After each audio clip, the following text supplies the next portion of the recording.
Os Estados Unidos cuidam de sua poupança interna e dispõem da alheia, a invasão dos bancos. Mas um ponto crucial a se tratar para a compreensão da dinâmica econômica da América Latina é a proliferação das filiais bancárias norte-americanas, evidenciando ainda mais a canalização dos recursos nacionais da América Latina para as filiais das empresas imperialistas. Há uma drenagem da poupança local para financiar empresas norte-americanas em detrimento das nacionais, criando uma relação de dependência e subordinação.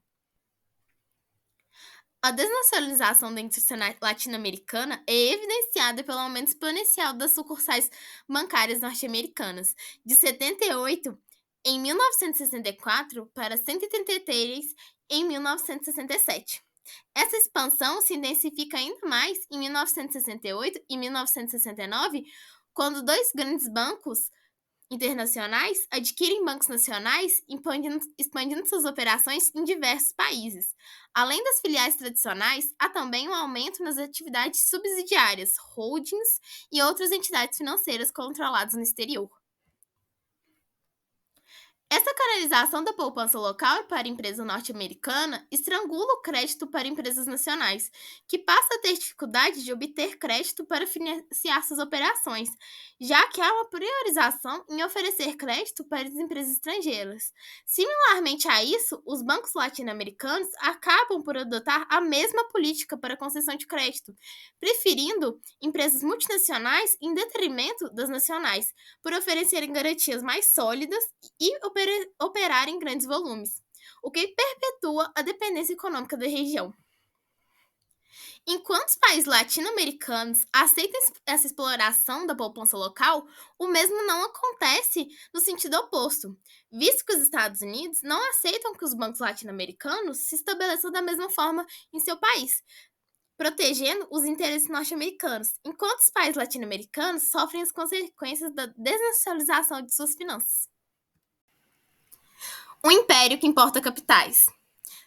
Lane afirmou: o que caracteriza o capitalismo moderno, no qual o império monopólio é a exportação de capital. Isso significa que as grandes empresas e países exportam seu capital para outros países, como forma de expansão e controle econômico. No período da ditadura militar, houve o Programa de Ação Econômica do Governo, o PAEG, idealizado por Roberto Campos, que prometia um futuro promissor para o Brasil. O PAEG estimava a entrada de 100 milhões em investimentos estrangeiros diretos em 1965. No entanto, o valor real foi de apenas 70 milhões. Nos anos seguintes, a situação não melhorou.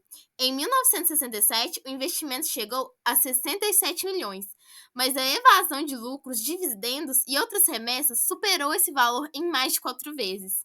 O Programa de Ação Econômica do governo, como poderíamos imaginar pela afirmação de Lane, falhou em seus objetivos. A capacitação de capital estrangeiro não resultou no desenvolvimento e na estabilidade econômica do Brasil. Pelo contrário, o país se viu diante de uma exploração sistêmica por parte das empresas multinacionais, que drenavam recursos e perpetuavam o subdesenvolvimento. O Brasil, mais uma vez, se viu explorado, perdendo espaço e oportunidade de investimentos para si próprio, para dar espaço para o capital estrangeiro. Enquanto as multinacionais conseguiam diversos benefícios, as empresas nacionais, devido à falta de infraestrutura do próprio país, eram obrigadas a importar máquinas a preços inflacionados das empresas estrangeiras, coisa que poderia ser mudada se o programa tivesse investido no próprio país para que tivesse máquina para ser comprada aqui. Os tecnocratas exigem a bolsa ou a vida com mais eficácia do que os marins. As explorações dos países latino-americanos muitas vezes não se dá de forma clara. Às vezes ela é disfarçada de algo feito para auxiliar o país. Afinal, a chamada ajuda internacional dos Estados Unidos, na realidade, é projetada para beneficiar sua própria economia, garantir mercados para seus excedentes e sustentar sua indústria de exportação.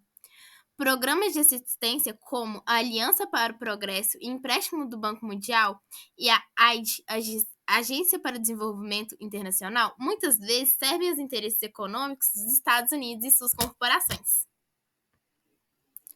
O modelo de ajuda internacional, ao invés de promover um desenvolvimento equitativo e sustentável nos países receptores, beneficiam desproporcionalmente os interesses econômicos e políticos dos Estados Unidos.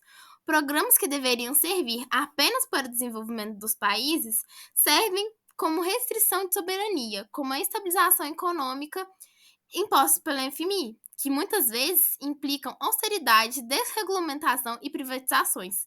Nesse contexto, há uma submissão à hegemonia norte-americana, pois, tendo em vista a influência dos Estados Unidos, há uma impotência de políticas econômicas ao país em desenvolvimento. A industrialização não altera a organização da desigualdade no mercado mundial. Há uma profunda desigualdade no sistema econômico global, onde os países latino-americanos são mantidos em uma posição de dependência estrutural pelos países desenvolvidos e pelas corporações multinacionais. Essa relação de dominação é sustentada por uma divisão internacional do trabalho, que força os países em desenvolvimento a se especializarem na exportação de matérias-primas e produtos básicos, como lã, algodão, minérios e alimentos. Esses produtos são vendidos a preços baixos e com pouca elaboração, enquanto os países imperialistas vendem produtos industrializados com alto valor agregado, a preços muito mais elevados. Além disso, visando proteger seus próprios interesses econômicos, os países ricos adotam uma dupla moral no comércio internacional, na qual eles defendem o livre comércio apenas quando lhes convém, enquanto aplicam políticas protecionistas para proteger seus próprios interesses econômicos, dificultando a competição dos produtos latino-americanos nos mercados internacionais. A exploração imperialista gera diversas consequências negativas para os países subdesenvolvidos, coordenando os países à pobreza e à dependência, o que reforça a necessidade de uma reestruturação das relações econômicas entre os países. No capítulo Adeus à tecnologia não fala espanhol, o Galeano, primeiramente, traz essa ideia da crítica ao controle externo sobre as empresas latino-americanas, que inclusive eles têm essa crítica ao governo, que faz associações com essas empresas, oferecendo garantias, oferecendo cooperação, em troca também de patentes, know-how, tecnologias. E Galeano vai se perguntar até que ponto o nacionalismo da América Latina é real. Porque, por exemplo, quantas fábricas são verdadeiramente nacionais na região, levando em consideração a sua dependência tecnológica? Ou então o número de ações, né, a porcentagem de ações em poder estrangeiro. E também, em um mundo onde conhecimento é poder, possuir as tecnologias mais avançadas de mercado conta como uma grande vantagem competitiva e econômica. E o atraso generalizado que ocorre na América Latina, referente à tecnologia, ocorre pela não realização dos investimentos necessários para obter tecnologia de ponta. É preciso, então, recorrer aos países desenvolvidos para suprir essa falta. No entanto, o que recebe de fato são tecnologias secundárias, enquanto infelizmente paga por elas preços de tecnologias mais avançadas. Logo, os limites da tecnologia que existem na América Latina são ditados pelos países desenvolvidos. Então, essa dificuldade que a gente vê que esses países da América Latina têm de conseguir investir em tecnologias de ponta vai justamente ser a causa da dificuldade do desenvolvimento desses países. Então, por exemplo, na época da publicação do livro As Vias Abertas, né, da América Latina, a gente vê que a América Latina ela investia 200 vezes menos em pesquisas que eram ligadas à tecnologia do que os Estados Unidos. Então, os países da América Latina eles vão ser, sim, muito submissos a esses países, porque esses países mais desenvolvidos eles vão ter o acesso a essa tecnologia. Então, o continente inteiro acaba dependendo muito, economicamente, culturalmente também, dos países mais desenvolvidos para esses fins tecnológicos. Então, isso vai ser muito difícil para eles conseguirem se desenvolver tanto quanto esses países mais desenvolvidos. Então, acaba sendo como um relógio com dois ponteiros, né? em que um sendo os países da América Latina, por exemplo, e os outros países mais desenvolvidos, onde os dois estão avançando, sim, em relação ao seu desenvolvimento, mas, embora os seus ponteiros sigam caminhando para frente, a diferença entre a hora que marca e a hora certa será crescente. Então, sempre vai ter uma diferença ali entre os dois países. Então, vai sempre ter constantemente esse atraso dos países da América Latina. Outro ponto muito importante que o autor ele vai abordar é justamente a imigração de mão de obra qualificada latino-americana, que justamente vai dificultar todo esse quadro que a gente acabou de ver. Então, aqui no Brasil, né, e na América Latina, a gente vê que muitos profissionais, como engenheiros, cientistas, matemáticos, entre outros, né, dessa área da tecnologia que poderiam ajudar o país a se desenvolver, os países, né, a se desenvolverem a sua tecnologia, eles acabam tendo uma qualificação cada vez mais alta aqui, né, no continente e não tem oportunidades de empregos, né, coerentes com o seu grau de instrução. Então, eles acabam tendo que emigrar e ir para esses países mais desenvolvidos. E então eles acabam contribuindo com o desenvolvimento da tecnologia lá e não na América Latina.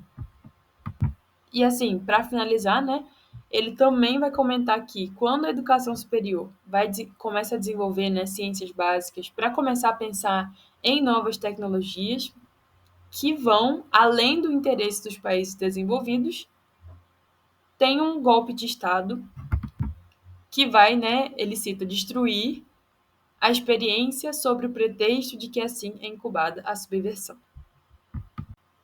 Nessa próxima parte ele vai falar que quando as empresas multinacionais elas conseguem controlar o nível de tecnologia disponível aqui na América Latina, né, elas vão também conseguir controlar outros aspectos da economia local. E essas empresas norte-americanas, por exemplo, né, instalam laboratórios, realizam investigações. Isso tudo vai contribuir para melhorar, né, a capacidade técnica e científica deles, né, de forma geral. Isso não vai acontecer na América Latina, porque aqui não vai ter um investimento nacional, vai ter uma falta de conhecimento especializado. Então, o máximo que a gente vai ter de avanço na tecnologia na América Latina vai ser essa transferência de tecnologia. Então, a gente vai receber técnicas que são de domínio público e que vão ser importadas como licenças de conhecimento especializado. Então, tudo isso vai mostrar para a gente o quanto é caro depender tecnologicamente dos outros países, né? E quanto isso dificulta o nosso desenvolvimento.